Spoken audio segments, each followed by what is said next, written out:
Olá para você que acompanha mais um episódio do Café em Prosa Podcast, nosso podcast voltado para os setores de cafés. E hoje, nessa sexta-feira, a gente vai falar um pouquinho de mercado. A semana foi agitada, tem alguns números aí que mexeu aí com todo mundo, os números que surpreenderam. Mas antes disso, antes de eu chamar o nosso convidado, que é um grande parceiro aqui do NA, eu tenho um recadinho da Agrivale para vocês. E olha só, a agricultura vem passando por uma revolução. As práticas agrícolas convencionais já não são sustentáveis e nem rentáveis para o produtor, o consumidor e para o planeta. A Agrivale faz parte dessa evolução. Com tecnologia e as ferramentas da natureza, ela apresenta um portfólio de bioestimulantes e biológicos de baixo impacto ambiental que auxiliam a agricultura do futuro. E esse portfólio conta com 4 pilares: revitalização, proteção, potencialização e ativação. Cada um desses buscando uma bioestimulação da planta e do solo, além da proteção de doenças, pragas e as mudanças climáticas. E não é só conversa, tá, pessoal? A Agrivale é a propulsora dessa transição e para inspirar essa conexão, ela conta com artigos no blog do site que ajudam a disseminar essa ideia. E ela está bem otimista com essa iniciativa, sabendo que é preciso ser ousada para entender que o papel da empresa é muito mais que seus produtos e reconhecendo a importância do impacto no dia a dia das pessoas e para o planeta. Ela conta com a ajuda ainda de muitos agricultores que já praticam um manejo integrado, focado na qualidade e no uso racional de recursos naturais. A Agrivale acredita nisso, vida gerando vida. Então, não deixe de conferir o site da Agrivale. É agrivale com 2ls.com.br e conferir também as redes sociais. A Agrivale está presente no Facebook, Instagram, YouTube, LinkedIn com @Agrivale Brasil. Faça parte dessa evolução. Dado esse recadinho para vocês da Agrivale, eu vou convidar aqui agora para conversar com a gente um pouquinho de mercado. E quando é mercado, a gente tem muito assunto para falar realmente. Haroldo Bonfá, analista da Faros Consultoria, grande parceira aqui do Notícias Agrícolas. Haroldo, seja bem-vindo, meu amigo. Muito bom tê-lo aqui no Café em Prosa. Virginia, é um prazer estar aqui com vocês e dividir aí um pouquinho da nossa história, que é bem longa. Haroldo, vamos lá então. Eu quero muito falar de mercado com você, porque a gente tem realmente uns números aí que chamaram a atenção nessa semana. Mas primeiro eu queria conhecer mais do Haroldo, como é que você foi parar nesse universo do café? Porque eu tenho a impressão que todo mundo que entra no café não consegue sair, Haroldo. Como é que aconteceu aí para você? Pois é, faço parte dessa turma. Eu, em 1980, imagina, eu fui fazer uma aplicação para fazer estágio na Cocan, Companhia de Café Solúvel, aqui em São Paulo, na rua Jolie, 273, lá do Grupo Matarazzo, imagina. E aí o pessoal falou assim, olha, nós estamos precisando de alguém que na área que já começa a trabalhar. Eu falei assim, opa, é comigo mesmo. E aí eu comecei na área financeira, eu sou economista, depois passei para a área de exportação, eu fiquei 4 anos no Brasil, pela Cocan, depois eu fiquei 4 anos em Nova York, como chefe de escritório lá da Cocan, depois disso, eu brinco que eu fiquei caro, aí eu voltei para o Brasil, e aí comecei a trabalhar na Cacique, onde fiquei aí quase 20 anos. Depois disso, achei que tinha aí uma oportunidade como consultor, né? E hoje nós temos aí a Faros Consultoria, com especialização nessa área de café, né? Trazendo aí toda essa nossa bagagem, mas principalmente e com muita ênfase nessa parte econômica, a análise de dados, tanto na parte fundamental como na parte técnica. E aí cobrimos não só o Brasil, como também o mundo todo. Os principais players, seja a Colômbia, Vietnã, Indonésia, né? Onde tem essa oportunidade de conhecer um pouco mais sobre esse mundo aí fascinante do café. E, Haroldo, uma pergunta que eu faço para todo mundo que passa aqui pelo Café em Prosa. É quando você começou lá naquele seu primeiro emprego, você tinha noção da imensidão que é esse universo? Não, e ao contrário, assim, eu fiquei assim, primeiro, uma das coisas que mais me fascina no café é que não precisa matar nada, não precisa destruir nada, não, e se você tomar muito café, a única coisa que pode acontecer com você é ficar acordado, o que de uma certa forma é ótimo, né? Então, assim, para mim isso me traz assim uma satisfação tremenda de saber que tem todas essas coisas boas. E a segunda coisa que é que o pessoal fala que café é mais comercializado que, inclusive, petróleo, né? Ou seja, além de ser do bem, né, ele tem aí uma alta oportunidade de business em todas as áreas, tanto produção, comercialização, distribuição, inovação, tecnologia. É fantástico todo esse universo. E ele não termina, né? É assim, você sempre tem aí alternativas, o que é muito, muito interessante. E Haroldo, trazendo um pouquinho mais, agora que a gente já sabe um pouquinho mais da sua história, trazendo um pouquinho mais para a atualidade, nesse todo esse tempo que você tem de café, você já tinha visto essa montanha-russa tão intensa como a gente está vivendo aí nesses 2 últimos anos? Estou te perguntando isso porque todo mundo que trabalha há muito tempo com café me fala, Virgínia, é um negócio surreal, eu nunca tinha passado por isso antes no mercado. Como é que tem sido para você?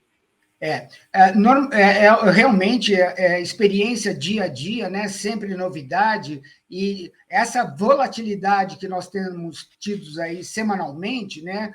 Sobe 1.000 pontos, desce 1.000 pontos na mesma semana por um período tão longo, né? É uma coisa assim incrível.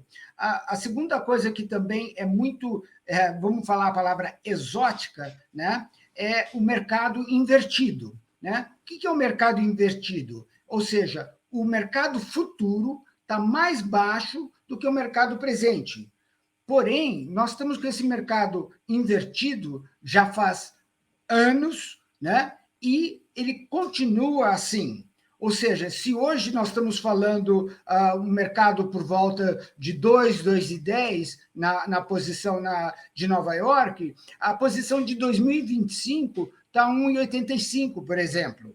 Né? Significa o quê? Como é que é possível que lá na frente esteja mais barato, né, do que o presente? Normalmente é o inverso, porque você tem juros, você tem carrego, você tem uma série de investimentos que, teoricamente, deveriam fazer as suas coisas futuras, né, mais caras do que as suas coisas presentes. Então, esse mercado invertido, com esse volume de consumo, que isso é uma outra característica muito, muito interessante. O consumo só cresce. Né? Nesses últimos, vamos falar, 50 anos, ele vai crescendo devagarzinho, 2% ao ano, com pandemia, com guerras aqui e acolá, com crises de cada país, e vai crescendo. Ou seja, é muito importante que o mundo está entendendo quão positivo é tomar café.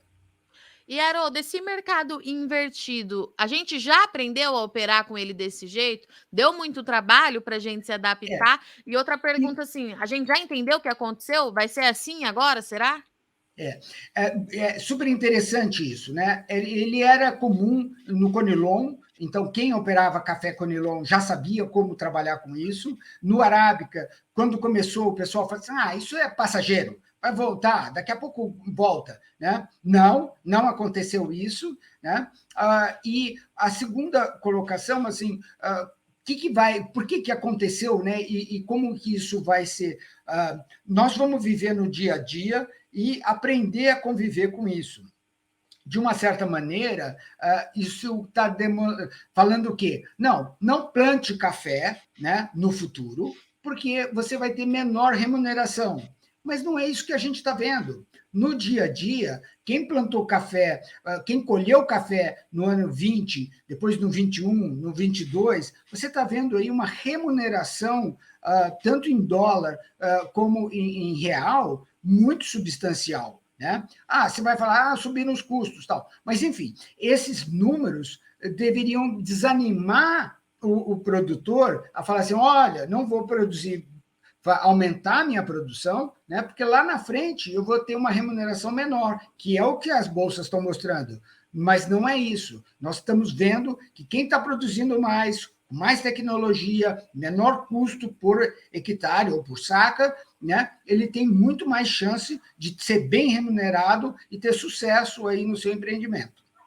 Ou seja, o café continua sendo um bom negócio, apesar disso tudo que está acontecendo, Haroldo?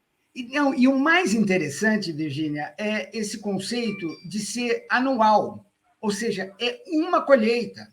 Então, você se prepara o ano inteiro para uma colheita. Né? Você vai falar assim: mas a colheita pode demorar um mês e meio em cada propriedade. Né? Assim, Mas, de novo, imagina quando você compara com essa turma da soja, quando você de milho ou de outra, quer dizer, produto, você tem aí milhares de alternativas de colher 2 safras, 3 safras por ano, né? E o café é um ritmo harmônico, vamos chamar assim. Ele tem os seus ritmos, ele tem seus períodos, você tem que respeitar a natureza tem que te ajudar para você ter aí uma boa produtividade. Sabemos das intempéries que temos passado, né? Tivemos geada, tivemos seca, tivemos granizo, tudo isso num curtíssimo espaço de tempo, de 6 meses, né? Mas o café é resiliente, o café sabe se aproveitar desses problemas, desses infortúnios, e a produção final que é importante, né? E você sabendo, mesmo dentro desses infortúnios, se preparar para fazer uma boa colheita, uma boa pós-colheita, né? Você comercializar bem os seus produtos, é fantástico e tem se mostrado aí muito bom investimento, né, para quem gosta e quem sabe fazer. Né? Então, definitivamente, todo mundo fala, né, que o produtor de café é um herói, né? Não é só o produtor de café, é todos os produtores, porque as incertezas são muito grandes. Mas as vantagens, as remunerações também têm se mostrado aí satisfatórias nos últimos 2, 3 anos. E, Haroldo, falar em produção, em número, principalmente em número, tem sido uma coisa muito complexa para a gente que acompanha o mercado de café, e é uma complexidade que a gente fala de preço, a gente fala em tamanho de produção, há aquelas divergências no mercado. A gente trabalha, é claro, com os números oficiais da Conab, mas as consultorias têm aquele gap muito grande de um número para o outro. Quanto é que isso dificulta a nossa leitura do mercado, Haroldo? É mais ou menos isso que eu quero entender de você, porque são números assim. Muitas vezes, quando a gente tem consultoria hoje, tem número falando de diferença de 8, 10 milhões de sacas. É muita coisa, né, Haroldo? É o México, só para você, é uma Índia, só para Então, você entender, é realmente um absurdo. Como uma maneira fácil de se explicar isso, essas diferenças, é que, infelizmente, nós rotulamos, né, com uma visão do brasileiro, do produtor brasileiro, que seríamos aí a Conab. Né? E o segundo, você poderia falar que seria a visão do importador, que seria da USDA, né, que é o Departamento de Agricultura americano, quando ele lança as suas previsões bianual. Ele lança uma em junho e outra em dezembro.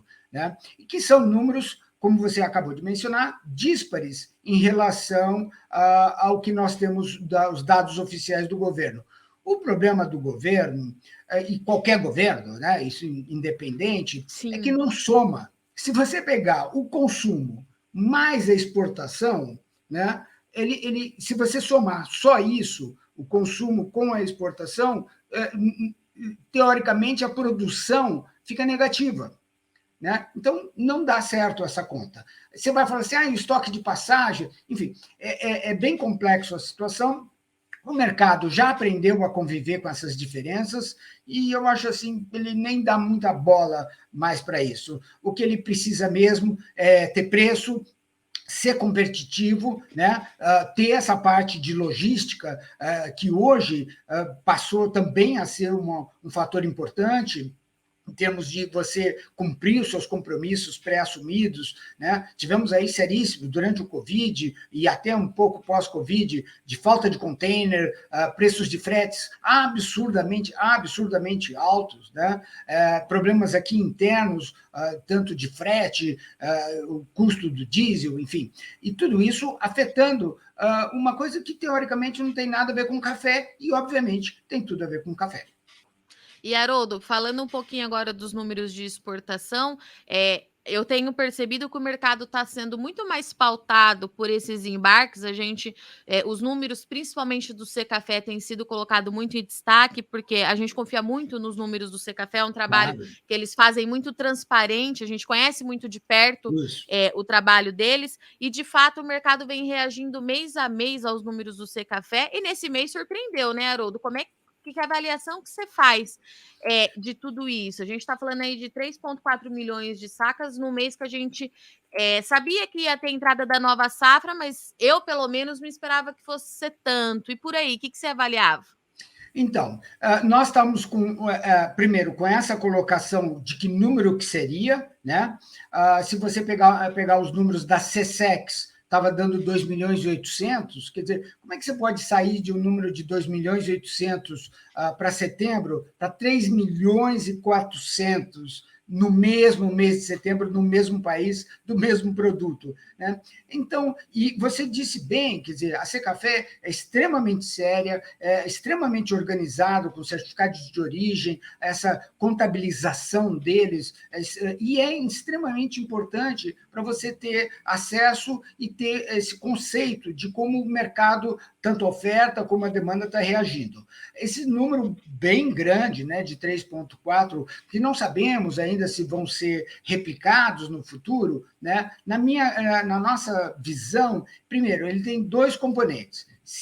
Existe café, né? Então, isso é super importante. Você pode falar assim, ele estava represado, tal. Não, ele está necessitando de café, né? Esse café, embarcando agora em setembro, vai chegar na origem em novembro, mais ou menos, né?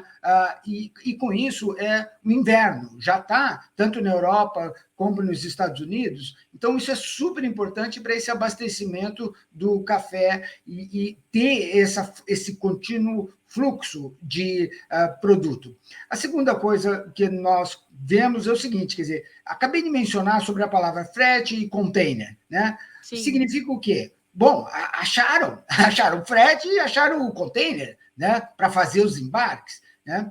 E lembrando que o acumulado em 12 meses dá 39 milhões e 400 mil sacas, né? É um número muito, muito razoável, quando o pessoal estava falando aí em 36 milhões de sacas, né? Então, assim, vai ter café, né? Que bom, que boa notícia. E café significa estar refletindo o que nós vimos aí dos números da Secafé, né? Setembro bateu recorde de volume em dólares, né, de exportação, recorde, né? Olha que beleza, né?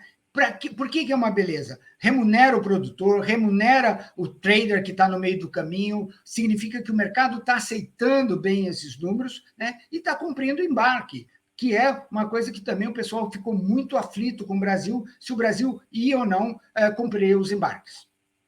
E, Haroldo, vamos abrir mais esse leque do relatório, porque tem uma coisa que vem chamando minha atenção, e eu acho que toda vez que a gente conversa, seja aqui no online ou nos bastidores, que a gente troca bastante informação, eu te falo isso. A Colômbia está comprando, e está comprando muito do Brasil, né, Haroldo? O que está acontecendo? Assim, no ano passado, a gente já estava vendo no mês a mês, mas quando a gente pega o todo, foi muita saca de café, mais de 1 milhão de saca, um volume significativo, e pelo que tudo indica, os dados do Secafé aí tá indo para o mesmo caminho em 2022. Lembrando que a produção da Colômbia quebrou esse ano, né, Haroldo? É verdade. Bom, são vários aspectos, né? Primeiro é o reconhecimento da qualidade do café brasileiro. Eu acho que isso é fantástico. Lembrando que o Brasil produz, colhe, comercializa cafés de todos os naipes que você puder imaginar, né?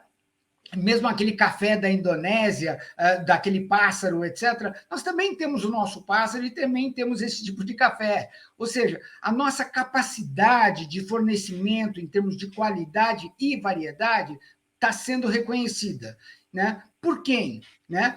Puxa, pela Colômbia, que tem umas regras de comercialização de café extremamente sofisticado. Lá eles trabalham com café lavado, ou seja, o Brasil também tem café lavado, temos café natural, temos café de vários tipos de pós-colheita, né? Que aí nós estaríamos falando, e vários tipos de bebida também. Né? Temos café de altas colhidos com alta elevação de terreno, com baixa, temos o Conilon, temos o Robusta, enfim. Tudo isso nos permite sermos muito, aspas, agressivos, sermos competitivos com o mercado lá fora. A diferença de um café brasileiro para um café colombiano na bolsa ou no mercado, se fala que o café colombiano seria mais 70, mais 80, mais 60, não importa, em relação à posição de Nova York, né? E o brasileiro, infelizmente, os melhores tipos de café, você poderia falar que é mais 10, né? Mas ele, de qualquer forma, ele é abaixo desse mercado colombiano. Então, olha que oportunidade que tem os colombianos e os brasileiros, claro, de você vender. Nós estamos aí com o número passado de 1 milhão, quase 1,5 milhão de sacas fornecidas para a Colômbia, né?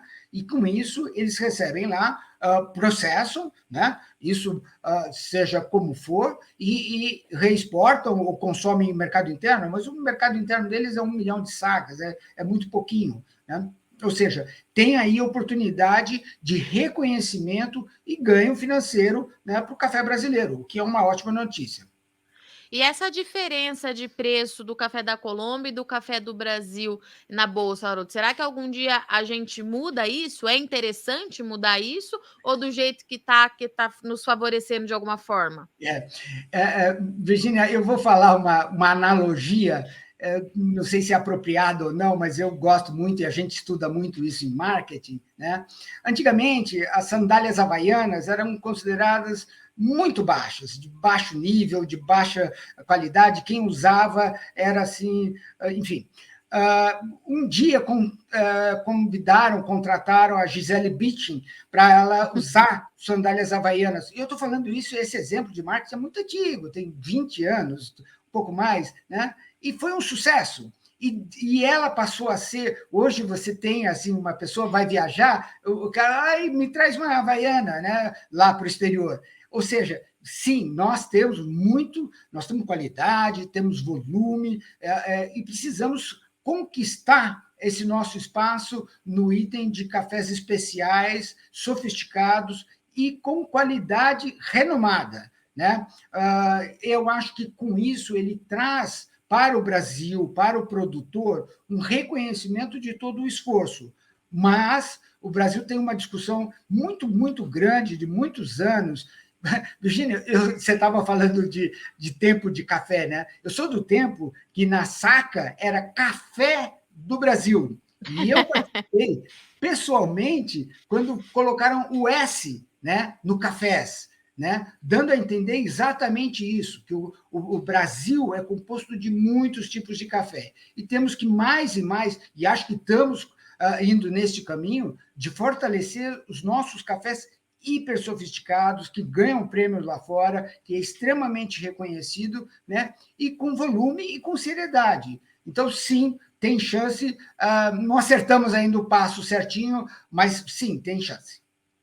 E, Haroldo, tudo isso mostra que, de certa forma, o setor do café de ponta a ponta, de fato, está reconhecendo esse produtor que tem se engajado na produção desses cafés especiais, até mesmo o café commodity, o produtor está mudando, de fato, alguns manejos, enfim. É mais ou menos por aí, está todo mundo reconhecendo o Brasil, não só pela quantidade que nós sempre tivemos, mas principalmente pelo café que a gente está entregando, de fator sensorial, de pontuação, enfim, e todas as boas práticas? E em cima de tudo isso, isso só foi possível com um investimento tremendo em tecnologia, tremendo. Nós estamos falando tanto na parte de produção, nós estamos falando na parte de pós-colheita, de planejamento, de estratégia, na parte comercial. Nós temos assim, o nosso produtor hoje, o nosso trader é extremamente sofisticado. Nós temos acesso, você que anda aí o Brasil todo, eu ando também, né? Você está em qualquer lugar, o cara sabe qual é a bolsa, sabe como que comercializa, sabe como se protege, ele tem esses mecanismos. O nosso esquema bancário é extremamente sofisticado e simples de fazer, a proteção de dólar, a proteção de seguro, né? Mesmo seguro climático, você tem espaço para isso. Você tem toda essa parte de mecanização, tanto na colheita, pós-colheita, nos armazéns, toda essa mudança que aconteceu de bag, de saca de 60 quilos para big bags, para você tem silos, né? Hoje, quase todos os grandes as indústrias hoje só operam com silo, né? E Sim. com isso você tem que ter aí uma capacidade de análise, de reconhecimento de produto muito rápido, para você ver em que silo que você vai pôr, o que você vai blendar, né? O que você vai misturar, para você ter essa maximização tanto no conceito de qualidade, como, obviamente, de produtividade, que isso vai fazer a sua remuneração. Então, assim, todo esse processo nos ajudou demais a entender que produtos diferentes merecem preços diferentes, com reconhecimentos diferentes. E compete a nós vendermos isso, explicarmos para as pessoas por que você deve tomar um café ou do Cerrado, ou de Alta Mogiana, ou do Paraná. Quer dizer, cada um tem a sua característica, como é comum, por exemplo, com o vinho. Né? Agora se fala isso sobre o azeite, né? E no café já existia isso e a gente não valorizava. E agora, com isso, acho que nós estamos indo e indo muito bem. E, Haroldo, é claro que eu não posso deixar você ir embora, porque se deixar a gente fica proseando aqui É por verdade. horas para falar de café, mas eu não posso deixar de te perguntar a questão para o Conilon, que a gente tem o produtor de Conilon, que acompanha muita gente aqui, e o Conilon também está no movimento interessante, né? O setor tem a estimativa aí de expandir bastante a produtividade nos próximos anos aqui no Brasil. Fala-se até numa possibilidade de ultrapassar o Vietnã, o que eu acho que seria muito positivo, daí o Brasil seria líder absoluto mesmo. Mas a gente tem essa questão do Conilon ficando no mercado interno e deixando de atender alguns mercados lá fora, né, Haroldo? Qual que é a leitura que você faz disso tudo? Virginia, fantástico a sua colocação. Primeiro, porque houve uma revalorização do Conilon. O Conilon era o patinho feio, né? Porém, quando você investe tanto na qualidade como na sensorial, né? O Conilon deixou de ser bebida neutra, muita gente ainda reconhece, escreve lá bebida neutra, né? Para você ter bebidas extremamente sofisticadas, né? A segunda colocação é a produtividade. Né? Quer dizer, quando você fala em 150 sacas por hectare, né? Isso são números da semana passada que um produtor me Sim. falou, né? É extremamente vantajoso. Imagina você ter essa sua capacidade de fazer isso com o quê? Extremamente automatizado, tecnificado. Você tem que ter uma estrutura para colher, uma estrutura para secar o café, para armazenar, para vender. E isso é que está possibilitando esse aumento geométrico, né, em termos de produção e produtividade. Todos esses fatores levam você a vender. Você fala assim, eu vou exportar. Assim, bom, mas vamos falar números redondos, né? Um café arábica, sei lá, R$ 1.200, R$ 1.100 a saca. Um Conilon, você está falando em R$ 600 a saca, né? Você está falando quase metade do valor, né? E se você conseguir vender o seu Conilon com bebida, e que já existe isso, né? E que o consumidor se aceite e seja competitivo, olha que vantagem, que fantástico. Né? Nós temos aqui 220 milhões de habitantes, sendo que o nosso processo de consumo, nós estamos falando aí em quê? 140 milhões de habitantes que consomem café, né? Que são ativos consumidores de café. Eles falam que a gente bebe mais café do que água, né? Ou seja, se você conseguir suprir isso com um café mais competitivo e de qualidade, Virginia, você explora muito isso, é aquilo que você gosta. Né? Esse na nossa visão, é o conceito que você não só pode comprar, mas é o que você gosta, o que você está satisfeito e o que lhe apraz. Né? Tudo isso faz com que o nosso Conilon ou Robusta seja extremamente competitivo e por isso que ele tem tanta aceitação no mercado interno. Por que você vai competir lá fora? Bom, o Vietnã ele tem uma estagnação nesse volume de 30 milhões de sacas, ele saiu de 8 milhões de sacas há 20, 25 anos atrás, estabilizou nesses 30, e eles têm problemas seríssimos, não só de qualidade, como de produtividade.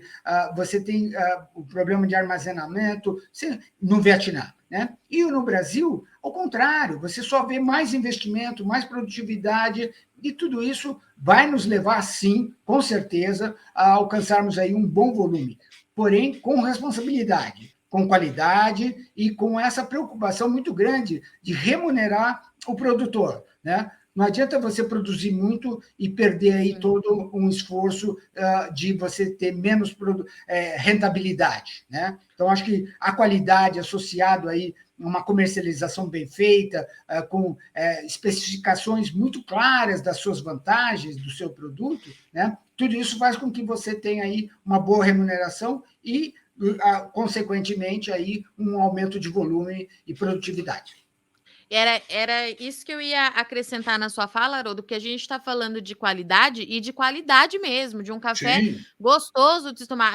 Nós estivemos no Espírito Santo tem acho que 2 ou 3 semanas e eu tinha tomado Conilon uma vez só, para ser bem sincera, Conilon especial, e por lá eu tomei mais. Eu fiquei impressionada, Haroldo, de verdade. E eu acho que o brasileiro, de certa forma, está aprendendo a tomar também a esse tipo de café, olhando dessa forma diferente, né, Haroldo? Quebrando aquela barreira que existia há alguns anos atrás, porque o produtor de Conilon, de fato, tem se empenhado muito em aumentar volume, mas tem se engajado muito também em entregar um perfil sensorial diferenciado e alcançar aí altas pontuações.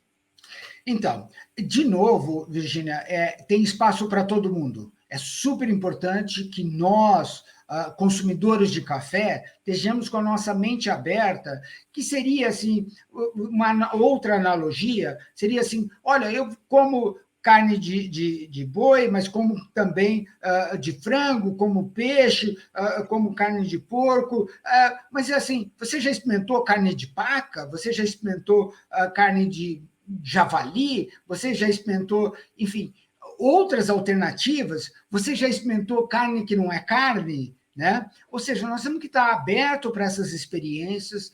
O mundo está muito diversificado, com muitas alternativas, e compete a nós, como consumidores, exigir, aprender, né, a ter essa diferenciação e saber aquilo que mais lhe dá satisfação. Né? Que, afinal de contas, o café é uma das funções principais, é você trazer esse prazer. Né? E isso só vai ser com conhecimento e com essa diversidade de possibilidades. Né? E com isso, por exemplo, assim, olha que coisa brilhante, você já tem hoje muitos clubes de café, né? Que Sim.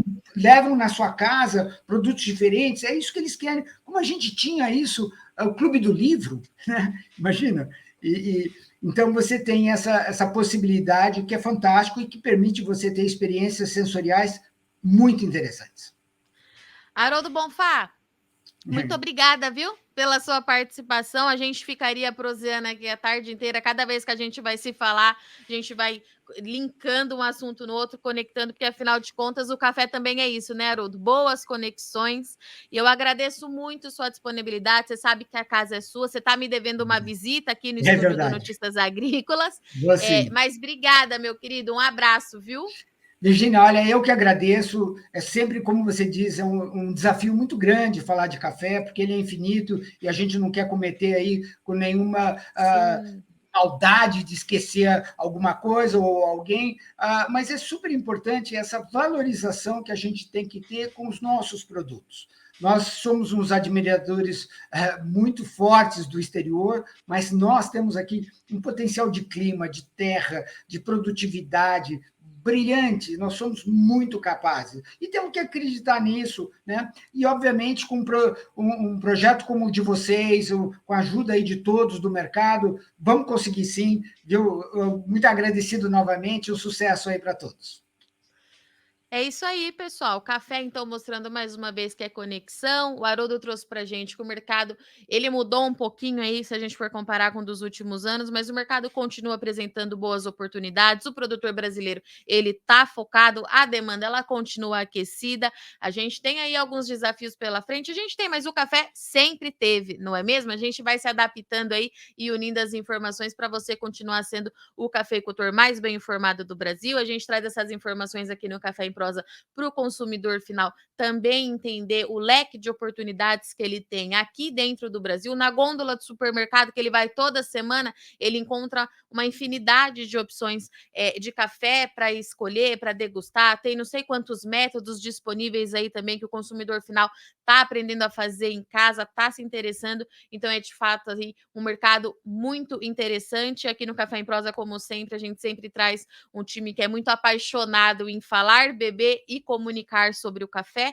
Eu vou ficando por aqui, mas tem mais um recadinho da Agrivale para vocês. Inspirar a conexão e promover a transição para sistemas regenerativos. Esse é o propósito da Agrivale. Veja o manifesto completo no site da Agrivale e não deixe de visitar as redes sociais pelo @Agrivale Brasil. Lembrando que a Agrivale é com 2 L's. Tá certo? Recado dado, eu agradeço muito sua audiência e companhia, mas na sexta-feira a gente está de volta, a semana passa rapidinho. Bom café, bom final de semana e tomem muito café e até lá.